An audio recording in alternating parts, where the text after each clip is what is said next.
একদিন বনের সব খরগোশ একসাথে একটি বড় মিটিং ডাকল। সবার মুখে একটাই কথা, বিধাতা আমাদের কেন এত ছোট আর দুর্বল করে সৃষ্টি করলেন? বনে একটা শুকনো পাতার খসখস শব্দ হলেই আমাদের বুক কেঁপে ওঠে। সারা দিন আতঙ্ক আর ভয়ের মধ্যেই আমাদের জীবন কাটে।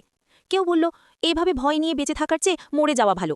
অনেক ভাবনা চিন্তার পর তারা ভয়ঙ্কর এক সিদ্ধান্ত নিল। সবাই একসাথে নদীতে ঝাঁপ দিয়ে জীবন শেষ করবে।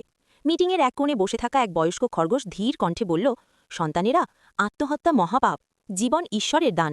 ভয় আছে বলেই তো সাহসের মূল্য আছে। কিন্তু আতঙ্কে ডুবে থাকা খরগোশদের মন তখন কিছুই শুনতে রাজি নয়। পরদিন ভোরে সবাই একসাথে নদীর ধারে গেল মৃত্যুকে আলিঙ্গন করতে। ঠিক তখনই আশ্চর্য এক ঘটনা ঘটল।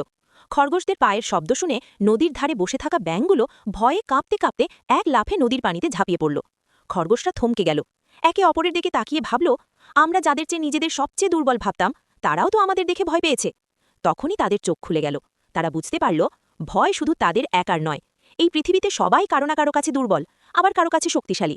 ভয়কে জয় করাই হলো আসল সাহস। সেদিন খরগোশরা নদীতে ঝাঁপ দিল না। তারা ফিরে গেল বনে, নতুন সাহস, নতুন উপলব্ধি আর জীবনের প্রতি নতুন ভালোবাসা নিয়ে। বুঝলে তো বন্ধুরা, ভয় সবার জীবনে থাকে, কিন্তু ভয়কে জয় করাই প্রকৃত বুদ্ধিমানের কাজ।